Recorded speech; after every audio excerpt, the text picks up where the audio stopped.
together, and you can expect that they will do pretty fine.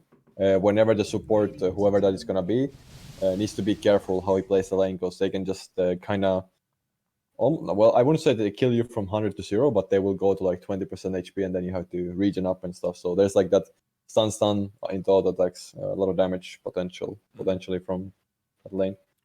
Morphling though. Kind of an early Morphling. Yeah. Why grab it third instead of fourth here would be my first thought. So, I mean, at least they kind of know their lane. So it's probably they expect it's Mirana Santing, and they feel like it's a good lane. So that's one thing you can see your lane. And now also what happens is that Boons and Goons has to pick one more hero. So Infamous can kind of counter this Void Spirit now if they want to. So the Morphling pick is like, it's pretty okay against the heroes that is being picked already at that point. The Mirana, Wyvern, Sand King. You don't really care about the Wyvern too much as Morphling, because you have a lot of magic damage as well. So the Cold Embrace is not as big of a deal. Right. Against the lane of Sand King, you can be okay. The first few levels can be a bit annoying, but after that, it's pretty hard for the Sand King to ever pressure Morphling that hard. And then, yeah, I think the big idea is that they feel good about the lane that is being shown right now, the off lane.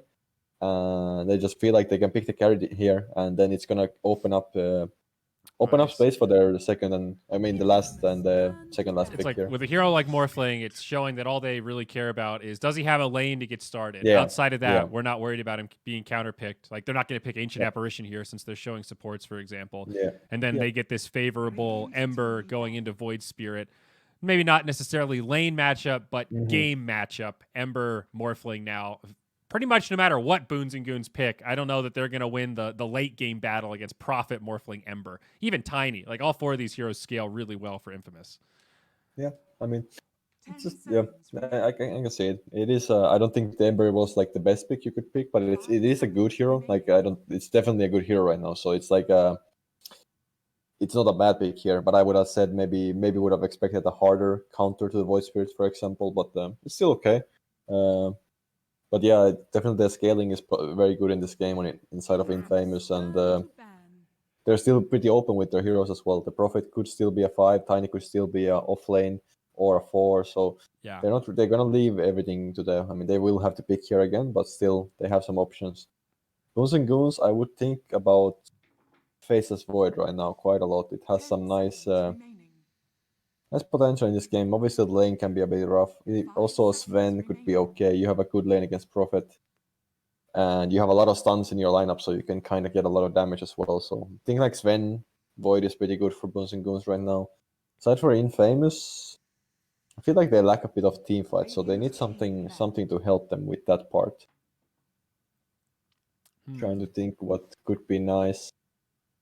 I wouldn't even be against like an Abaddon. Like, sure, it's not the best. It's not the best team fight hero, but it's this kind of hero that you don't really want to go in. Like, he will go in front, tank for your heroes, and the shield is really nice against all these stuns. You can itemize to have some team fight like pipe and whatnot, mech. So that's one thing I'm looking at here. Could be okay. Underlord for of Infamous. Now banned out alongside the Bat Rider. Yeah. So they're just banning offlane heroes. They're expecting the Prophet to be 5, and then they're gonna pick offlane here. That I'm also thinking that is the way that they think. It's not the best Prophet game. They have a lot of stuns that makes your life kind of annoying. Your lane can be okay, but I think you're pretty annoyed in the game. So I think getting a good offlane hero here might be the way. Coming to mind, maybe. Some team Centaur, fight. Centaur is okay. It is decent. There's a lot of stuns, so it's always like when you're against a lot of stuns, the Stampede doesn't feel so good. Oh, well, that's the classic Darkseer. Okay. That's obviously pretty good as well. Yep. Great with Ember, fine with Tiny, pretty good with Morphling as well. The Darkseer, his stock is really rising. I'm like even seeing this hero more in my pubs now over the last couple of weeks. I feel like across the board, people are starting to recognize how ridiculously good Surge and Ion Shell are when paired with some of these carries. Honestly, I've been seeing this Darkseer Sven combo quite a bit, so that'll be the final choice for Boons and Goons. Obviously needed some kind of hard carry, and now they've got it. And I think Sven's a good one because he does peak maybe a little earlier than some of these other hard carries. So hopefully they could try to close this out before the Morphling Ember get too big. Yeah, I was kind of expecting like a Sven Void for Boons and Goons, but I think the Sven might feel better. You will have a better lane. you will free farm against the Darkseer lane most likely. Like I said, also you have a lot of stuns for you, so you're gonna be able to deal damage. And also on top of that, this is a great BKB game to have. They don't have anything to the deals with BKB, so once you get to the BKB X timing, you're gonna have a really good timing to take fights whenever. And I think overall also Sven has just have been kind of having a high win rate in this tournament so far. So Yeah. And also in general, the Sven feels really good. So it's a good pick here. I like it. But Infamous, I think at least when we watch them a little bit, I think I liked really much what they have been doing. They have a pretty fast, like if they have this kind of lineup that requires you to play mid game kind of fast, they kind of understand it as a 5, and they are like able to play like that. So, so I think they're not gonna give Booze and Goose all the space in the world to just get these items that they need, and they will fight a lot in order for the Sven to have a rough time before his BKB. Yeah, both Ember and Morphling are positioned as cores that can obviously do a lot in the late game, but you can itemize them to be relatively active. Again, especially when you've got Darkseer to help things out. Maybe a game for like drums on the Morphling first item, that kind of stuff. Yeah. We can go for different type of builds. I think drums could be okay. All right, is he going Lincoln's first, Peksu? Are you gonna call it this time? We biffed it last time. We were both like, "No, that's the one item he's not gonna buy." Well, there was Doom that time, so maybe he felt like that. It ended up being okay. Well, didn't they lose that game? There was like a moment where it looked good. Yeah, they lost that game. Yeah, by the end, we were kind of like, that Lincoln's gets broken real quick. Yeah, they don't really mind just burning a halberd on that thing. Well, it's not a bad Lincoln's game, but the problem is that for the Morphling that you will probably need a BKB as well in this game. So it kind of feels bad to go this Lincoln BKB build as well, I would say. So I would probably like the E-Blade into maybe like a Manta BKB type of build for the Morphling. Okay. I'm not against the Lincolns. I can see it working as well, but it is like I do really feel like he's gonna need BKB eventually in this game. So that's why I'm like thinking that is the Lincolns too greedy to go for as well. I also think it's a decent E-Blade game, though. Marana, Sand King, and I guess Marana and Winter Wyvern, both potential food for that. But even when you have this, Void Spirit, Sven, dual core, like you're a little bit all in on Sven at some point in this game. Having stuff like E-Blade is so good to shut down that one core. If you drop that right after his BKB or something, it's like, all right, cool, man, you had your 5 seconds, and now we all get to run away. Yeah, I think definitely he's going to buy E-Blade at some point in the game. I think it's a really good E-Blade game. And in general, I just feel like it is like best item on Morphling right now. It just feels really good on this hero. Like, you will have a good timing. And especially we play against heroes like Wyvern. Wyvern hates playing against Morphling with E-Blade because your Cold Embrace is basically useless. And you have to itemize like Glimmers and maybe Blink Daggers to be in position. So the Morphling pick is really nice against the Wyvern, but there's a lot of stuns that can make the Morphling's life hard. So can you explain this patch note to me, Peksu? I don't get this Darkseer one. Surge now acts like haste rather than granting a bonus movement speed. So I think it's like you have a maximum movement speed cap. What I'm thinking, like, because I remember at least when I was playing a little bit, I saw a Broodmother surged in the spider webs, and I think he had like 1,000 movement speed or something. So I think that might mean that you can't go. Maybe it means like you can't go to more to like certain gap. So before it used to remove the cap and just increase your movement speed by whatever amount, I guess a percentage. Yeah, I think it's like that. I haven't seen it in. But now it just gives you a haste rune. So and it even says on the tooltip it puts you at the maximum movement speed and you can't be slowed. But now you can't go over the max movement speed cap. I guess that's a key difference. Yeah, I think that is the thing. I'm not 100% sure on that, but I'm like, when I read it, I think it's like that. I mean, that makes sense. We'll see Michael taking arrows straight away. This might even be a first blood. Nope, Avalanche comes out, and Yuma not there in time with the Stormhammer. So is that one of those, like, it's just kind of a change? I guess it is a nerf to Darkseer in some situations, but it's also a buff, right? Because now you're just at max speed the whole time. Yeah, I think it's like maybe better for the early levels. Yeah, just to change the spell. I think it works better in some situations, but it's probably gonna work worse in some situations. Like how I see it. Okay. So there's gonna be, it's very situational where it's gonna be better and when it's not gonna be better. But Well, if we're wrong, I'm sure Twitch chat will educate us. So don't worry, bud. We'll get an answer either way. yeah, A lot of little battles here, and Infamous taking a little more damage. Michael low, but he will survive. And what was the rune spread? 2 for 2 after all that. Yeah. So still dead even. Yep. So the Mirana is gonna look to TP top here to help the Sand King to just be able to farm here. They wanna be aggressive here at the first few levels for sure. Axel with the 3 Fairy Fires, he's ready to fight. Three Fairy Fires and Blightstone. He's not willing to give them anything. Yeah. Yeah. This is the boxing Nature's Prophet build. He's ready to square up. Yeah. Sand King with the first point in the Sandstorm. Annoying, but not a big deal for Pakis. Should be able to find. He gets 2 free denies here. I think it's yeah. pretty happy about it on Morphling. Well, when that happens, and also what he's getting right now. What I really like what Axel is doing. He's not leeching XP from Pakis, and now Pakis is already like getting this level advantage on a lane where he really needs it. So he can keep doing this denying, and it's gonna be harder and harder to pressure the Morphling once he gets the levels on Morph. So and nice little place there. Our mid matchup should be pretty even. The 2 spirits. Yeah. I'd rather have the Ember on my team probably, but in terms of the laning phase, pretty hard for either to find a kill. Rune control certainly going to be a thing. Most of my them dying here. He doesn't have a stun, so let's see. We have Waveform on Pakis here. Should be dead. There you go. Nice job. Set it up for the Morphling. Give him that bonus gold on the first blood. Yeah, Morphling off to a really good start already. But yeah, about the mid matchup, I think it's pretty even. I don't think either should like pull too much ahead on this matchup. And in the game, I think both heroes can like make other heroes like life hard. I think RRL should focus on getting Yules this game.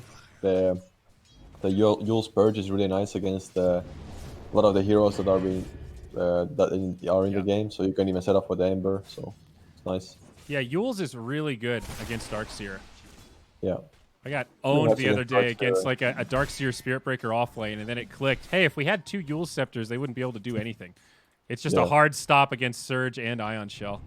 Yep. It's good against the Darkseer and Ember. Really nice. Yeah. And what do we got down bottom? So Yuma on the Sven. He's got the classic Wyvern and the Darkseer Tiny lane.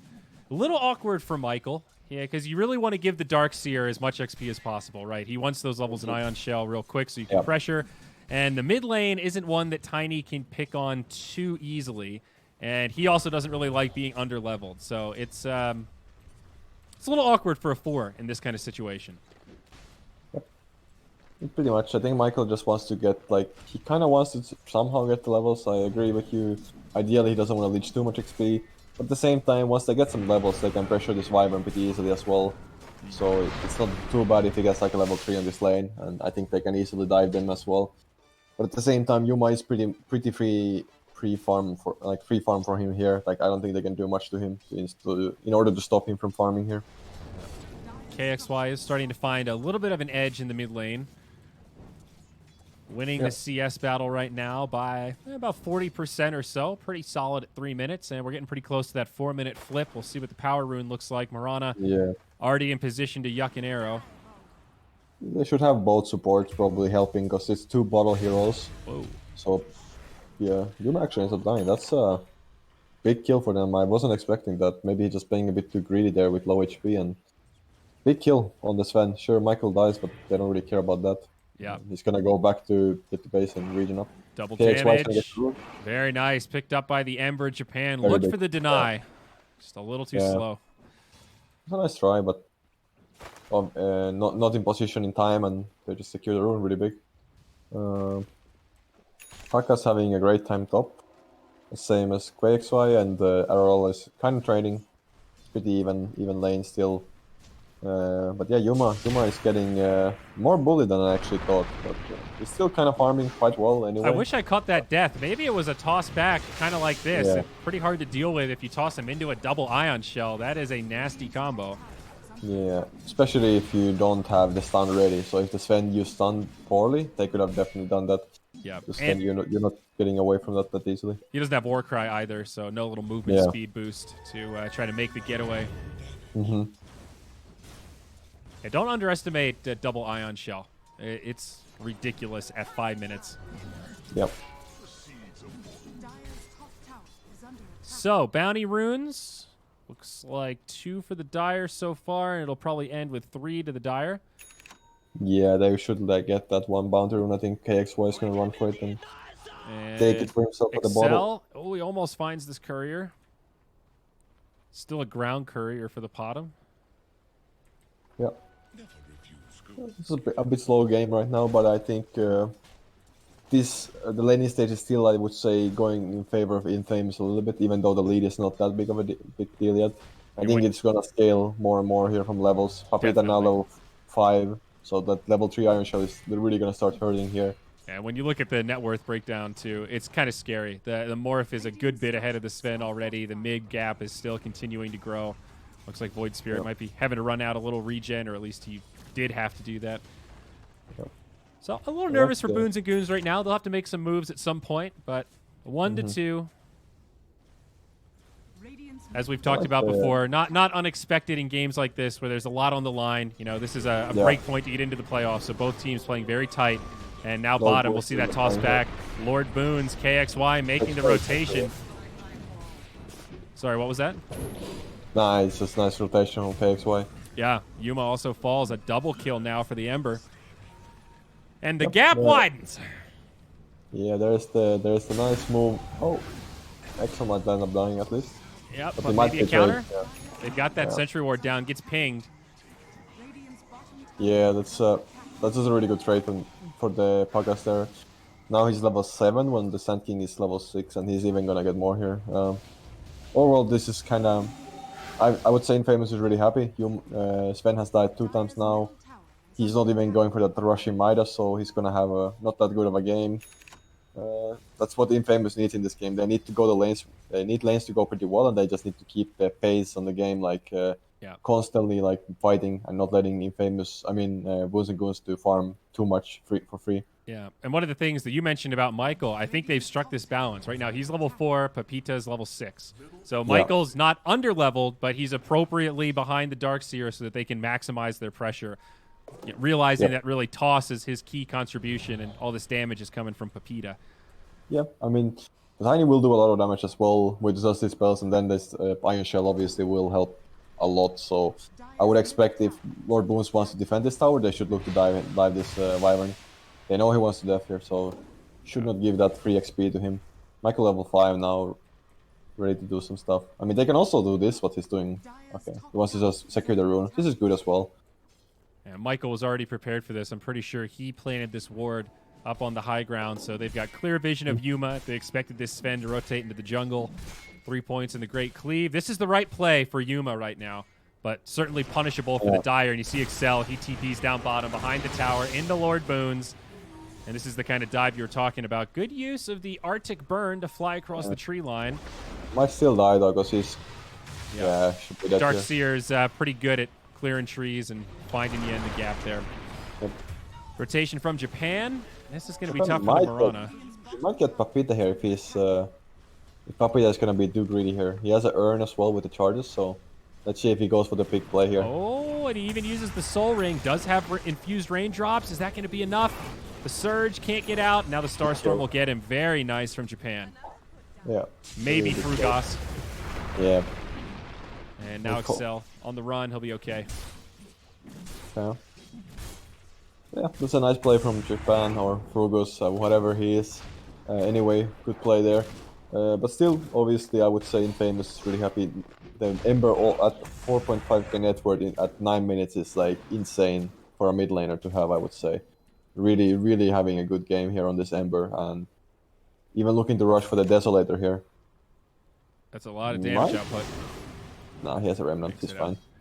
Yeah, I think Deso particularly good on Ember because with Sleight of Fist, you apply the debuff to everybody that you hit, so amps up your team's damage as well. A little squishy. It's nice if you can get away with this sort of glass cannon style build, like no Yules or any kind of defensive item. Yeah. if you get the fast death of it, for sure can be really annoying for all these. They have pretty low armor heroes. Sure, they have the Warcry, which is pretty nice, but outside of that, they're pretty annoyed by this Desolator Ember. But yeah, actually, Pakas is actually going for the Lincolns, so he feels really good about his Lincolns again. Are you serious? Oh my gosh, okay. All right. Label me surprised. Excel down bottom. Wall flies from Pepita. And Michael also trying to come in. There's the winner's curse. Kind of an awkward fight for the Dire. They've got reinforcements coming, but Pepita will not survive. Now KXY maybe looking for some cleanup, but also a rotation from RRL. The tower has gone down. Michael doing a good job working through the trees. Now takes another stun. Follow-up from Japan. And that'll be another kill in favor of the Goons. But now Pakas is here. Yeah, they're just bringing everyone to his bottom lane, so... This is a 5v5. Yeah, this is a full commitment now. Also a double damage on the Void Spirit. He's in kind of a weird spot. Goes the other way, gets caught, no Astral Step. And they've got him. Double for the Morphling. Yeah. Well, they do lose some Darkseer and stuff, but at least like the two of their biggest cores are still surviving in this fight and getting a lot of kills and gold, so... Infamous is still pretty happy. Yuma, at least... got a kill there and survived, so he's also not too unhappy with the situation. So, but a lot of good pressure from Infamous here. I really like what they're doing. They're constantly playing on this in their side of the map and trying to pressure as much as they can, and all these towers are getting a lot of beating as well. So that's how you want to play that Prophet. Constant pressure. Don't give him any room to breathe. And the Void Spirit is starting to fall behind a bit. He's actually behind the Darkseer. He thinks that he wants Orchid, but it is so far away. Who knows? Yeah, I think I would like to use more myself, but I think, because I think he's laning, like his game is not as good. Like, he's not gonna have like this fast Orchid, which everyone will hate. I think KXY is probably gonna have an item to deal with that Orchid before. Nice chains. Yeah, Boone's gonna die, and maybe some more. RRL has another step. Plenty of leaps on the Mirana, and Yuna just going to drop the stun. KXY needs to be careful. He's dead. Yeah, he's getting a little bit too cocky here, I would say. Like, he's strong for sure, but you still got to respect the amount of stuns inside of Bones and Goons.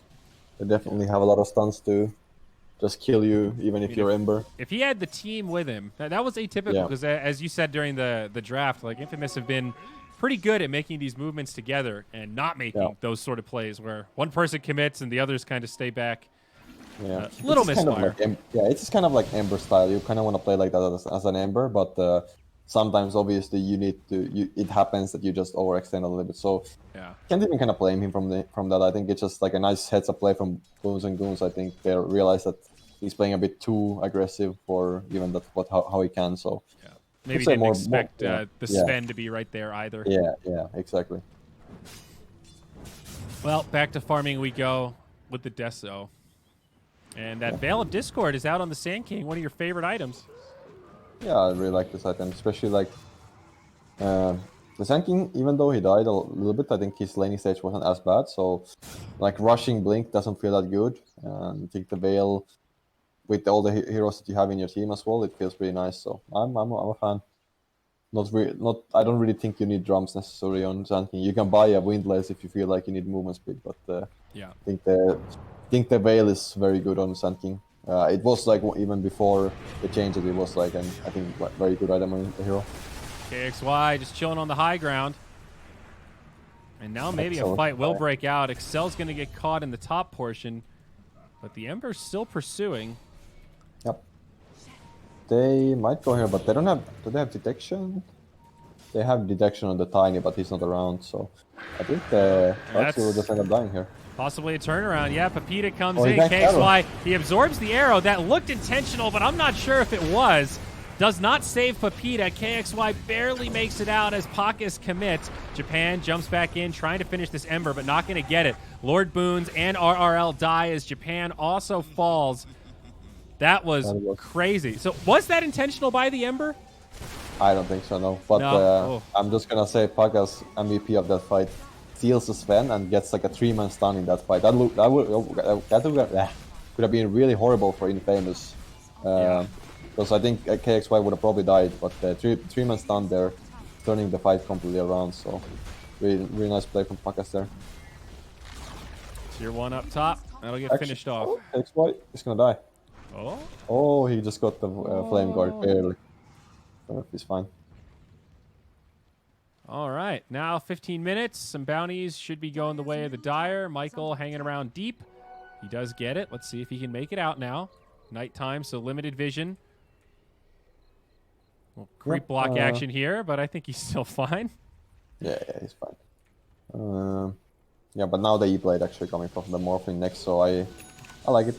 Like I said, I think I like the Linkens more in this game than I liked it on the when we saw it in the Doom game, because I felt like there were still things that go through Linkens, and it wasn't like that great of a Linkens game. But right now, at least, there's the Wyvern and the Sand King that Linkens really help you a lot, and also the Orchid that Void Spirit going for. So I think the Linkens can be fine here, because he had a really like free lane as well. So he's not like he's going for like 20-minute Linkens. I feel like he already has it. That's so true.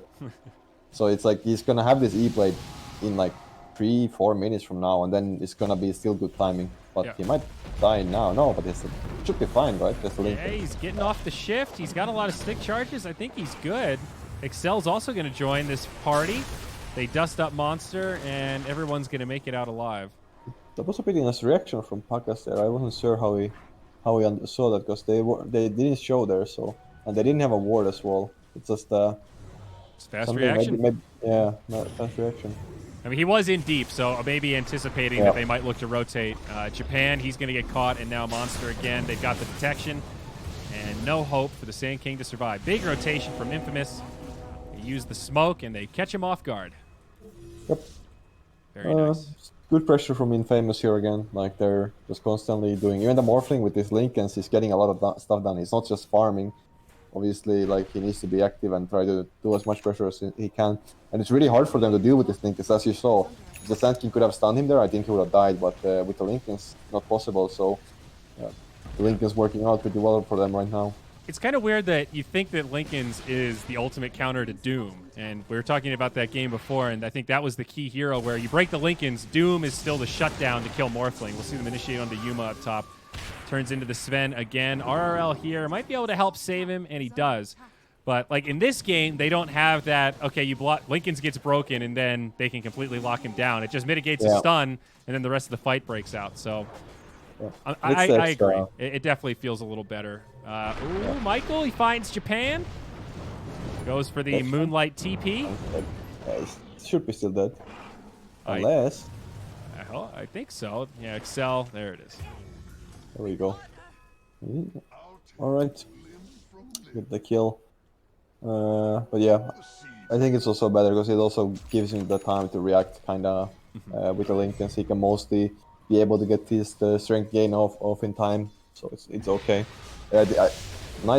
Possible nice ulti here from Sentin. Whoa, he does catch the back line. He gets the Darkseer, but the rest of his team also gets initiated on. Lord Boons goes down. Kuma stuck inside of the trees, but finds Excel. Chops him down with that kill. A 1 for 2 here in the mid. Wants to go in still. Yeah, Infamous are not out of gas by any stretch. And Pakas is around here, so they definitely want to fight. But KXY is a bit low on mana, so he probably needs to... Oh, maybe they can find this here. They do have the Orchid, the follow-up taunt. That's a nice kill. Yeah, they have some pretty defensive wards here inside of Goons and Goons, and they're making a lot of like they making them work really well right now. These wards, they're getting these good kills and good initiations. Papita dying there, and now the big kill Morphling allows them to just use these wards really well. So yeah, Goons and Goons are definitely fighting back pretty well. Now, I do feel like even though they've just had their moment and that stops the bleeding a little, once this E-Blade comes out, there isn't really a great answer. Sven is working on BKB. That's good. So is the Void Spirit, but I'm worried for those 3 squishies that we were talking about. The Mirana, the Winter Wyvern, and Sand King a little tankier, but until he gets Lotus Orb, he'll be susceptible. Well, I like the items that Wyvern is buying. Like, those items both aren't necessarily when you play against the Morphling E-Blade. Just with the Blink, you're able to play really far back. You don't really need to show, and you can also maybe sometimes set up with the Curse pretty well. And then the Glimmer also helps a lot against E-Blade. As a general, like, you can save your allies and also pay for yourself. So that's a good thing. And like we did say that the Sven BKB axe is still really hard for Infamous to deal with in this game. So at least those kills, when those kills happen and they get to kill those Morphling, it's really important for the Sven to get more time here, and they're buying more farming time for him. See who they find. It might be Mirana. She's got one leap left, and up top, the Ember going pretty deep. He's silenced now. Follow-up stun, arrow, KXY again. Caught a little far forward, and Monster with an incredible ulti connects on 2. Morphling jumps in, though. Back wall from the Darkseer.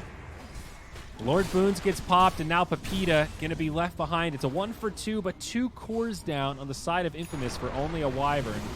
Looking for more. Yuma Michael jumps in. Now they get Yuma. That's the big prize target. Double stun from Monster. Some follow-up from this Mirana, but Pakis, he's the better Sand King.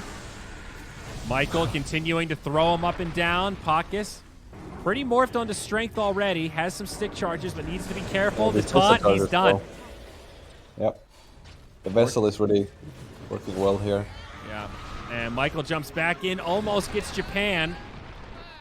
Should die here, Michael, though. Superior technology keeps him alive, and now Michael, he's going to be brought down. Japan finds vengeance with a double.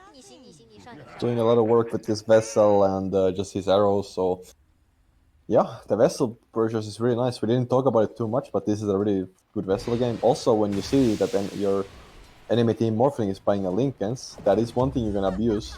That item does 0 against Vessel. So now that you have this Linken's, you're gonna go for the E-Blade, and you still are gonna need an item to deal with this Vessel.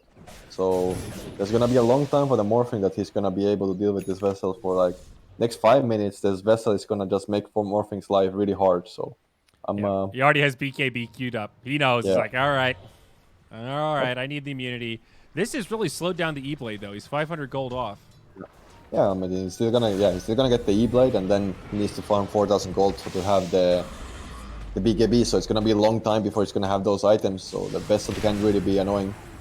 Goose is doing a really good job right now. They're holding their like areas of the map pretty well, and they're catching these Infamous heroes like off guard alone, and just capitalizing on that. And now this Sven is getting bigger and bigger.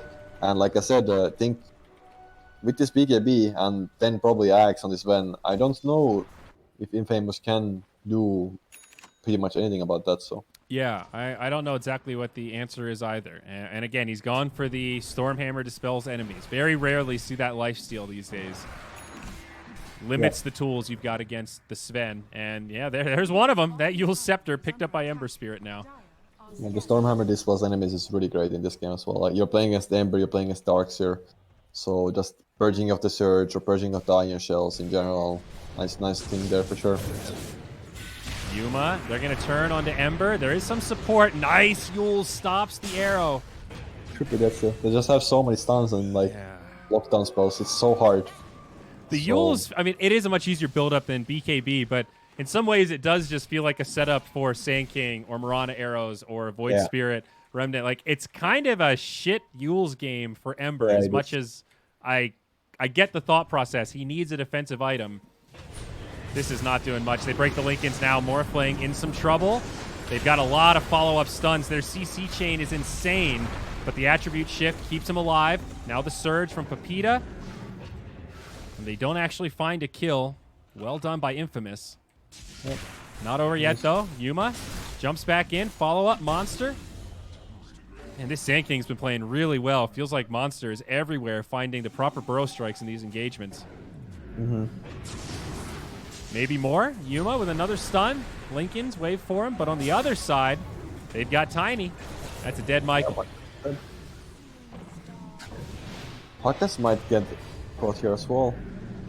They have the damage to kill him. Wall, vacuum. Winner's curse, though. Nice curse. That'll lock down Pakis, and now they'll try to finish him off. BKB from Sven. He's got the E-Blade now, and he'll actually pop Monster. RRL also dies to KXY. Now this fight starting to turn a little bit. They get Japan. Yuma going to be Yulesed up. And this long, drawn-out fight will, in the end, benefit Infamous quite a bit as they clean it up. Everyone but the Wyvern hits the deck.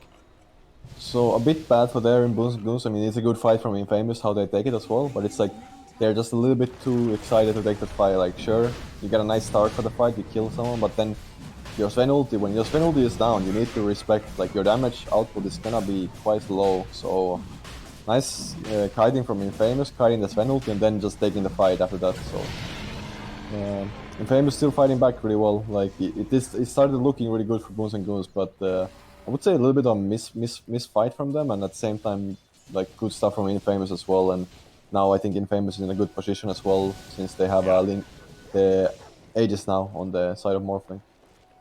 And look at that, Morphling, now that they're ahead, he says, you know, maybe an Aghanims could be an option. And that's to turn into Ember, I imagine, right? Because Morphling, the counter pick to Ember? Or this is what is this for? I'm a little surprised. I was gonna say that hasn't changed, right? It's still you morph into allied heroes. Yeah, you can get the allied heroes, but you can also get the your cast range is better on that. So I'm not sure if that's like. Is it just for becoming Sand King, and then you really are the better Sand King? Yeah, that's what I'm thinking as well. Because then you can have this really big Sand King stun range. That might be the idea, because the Sand King stun is really nice with Morphling. Obviously, you can. It's 2 waveforms. Stun for yourself, you get your E-Blade combo, and then you have waveforms as well. So I'm not against this axe. Like it can be cool. Really nice here. Big catch from Michael, but they need some follow-up. They do find the first kill as the arrow hits KXY. This could be the end of the Ember. Yule's Scepter. Yuma has the BKB, though. Couple seconds left. Not able to finish off the Ember Spirit. Now Yuma's just going to get right-click down. Waveform up. Buyback from Lord Boons. Does get the counter kill onto Michael. But in the end, it's a 1 for 3. Not ideal. Yep. Not the best thing for one of Boons and Goons, but still really nice. They killed the Yuma on the Sven inside of Infamous, and also the Pagas is still surviving. Also KXY was really close to dying there, but ends up surviving, so that's kind of feels bad, man, for Boons and Goons. But Infamous is fighting well right now. Even though they have this BKB, they're able to kite it. I'm even a bit surprised that they are like losing this fight so hard, but they also just got the Aegis, so it's really hard to ever. Like they need to comment on this Morphling, but with this Aegis it's kind of impossible. So the Morphling is just free to do whatever in this fight. He's able to stun and use this E-Blade combo with full damage. It's really, the Aegis is really hurting them that they lost that fight before giving them the Aegis. Yeah, that was the one that really snowballed this out of control. It's only 23-27. It's been pretty tight outside of those few key moments. And now the BKB is out on Ember too, so KXY is much more survivable. Yeah, he also has a DD rune, so he's really ready to fight. Like those lights are gonna do some damage. No, now initiation. I can't kill him like this. Yeah. Right, he just walks away, especially with the Lincoln or the Lotus now. Yeah, that Lotus is so good as well. I am so big fan of this item to have in this game. So many spells that it works well against, and also. Just a vessel, like now you can purge the vessel. You didn't need to buy yourself the BKB, and now potentially Papita can do a lot with this Lotus Orb. There's a Lotus Orb game. I think this is one of the best ones. So really nice item there from Papita that he buys. Big fan. Infamous grouped up, looking for something, and Boons and Goons not going to give him the opening. Although I say that Yuma. He does have the BKB. He's going to walk right into him. E-Blade comes out, but now the turn onto KXY. They've got some follow-up damage. It's enough. A beautiful Winner's Curse as now they get onto Pakas, and he barely makes it out. Does have that Aghanims now. Stun onto Papita. Oh, nice wall. That was an unbelievable vacuum. He's got 2 on the high ground, and the wall is just sitting on both of them. Wyvern will have to TP out. Pakas barely lives. Papita also makes it out. Japan gets the cold embrace, and now Excel going to be left behind. So this will end up being 3 for Boons and Goons. So, okay, well, Pagas is still wanting to go in here. Yeah, they might get a counter kill, and they will. RRL hits the deck. Now more. No BKB available for Sven. Arrow follows up onto Excel after a nice burrow strike, but look at that long range from Pakas. He jumps right in onto Yuma, wants to abuse this window of no magic immunity, and Michael's right there with him. Cold Embrace, that's not going to help against the E-Blade. Now the Sand King stun again. This Aghanim's making him so much more mobile. Trying to finish off Japan, stunned up by the real Sand King. And another situation where it started good for the Boons, but from downtown, that was more than a three-pointer. That was like a half-court heave-ho throw, man. Jesus Christ. That was off my screen. The axe for sure being nice. That was a long ass fight though, like 2 minutes, and there was a lot of stuff happened there. Not on like a really nice curse first of all from Lord Boonster, looked really nice for Boons and Goons. Then this insane vacuum wall that makes 2 heroes have the TP, especially the Sven had the TP out of with his ulti. Yeah. And then it looked really good for Boons and Goons. They ended up killing some heroes there, but then Pagas with his age is still they couldn't really touch him and just ends up starting killing them one by one with this Sand King stunning all the time, or the Burrow Strike, Ags, just having great impact. So. And now they'll take pretty crippling damage here. Limited on buybacks, 2 lanes of Barrickstead, still a tier 2 standing up top, so that'll limit the potential for mega creeps. And now Infamous in great shape for game 1. Just a matter of closing this one out. Yeah, this is looking really good for Infamous. It's pretty hard for them to lose this game. Arrow tank though. Although, arrows like this, that'll step you in the right direction. They're trying to stun him through the Lotus Orb, but now he BKBs, gets off the Yules, and they're going to try to turn and bring him down. Yuna hits the stun onto Tiny as the Winner's Curse comes out. Follow-up arrow does get the kill. They've been on point with these kind of combos all game, but... Yeah. They're using this curse really well. Like, they're getting always, like 2 or 3 last fights, he's been getting a nice curse, but it's not enough. That's just the sad part. They just don't have an answer to the Morphling now that he's this big. He turns into Sven and gets to become Superman himself, and Yuma will fall. All right. And I think we're pretty much in GG territory here. There it is. Game 1 goes to Infamous. All right. Definitely this Morphling pick working out really well for them here. Yeah, but and the Aghanims really was the right item. And I don't think it was for the cast on your team.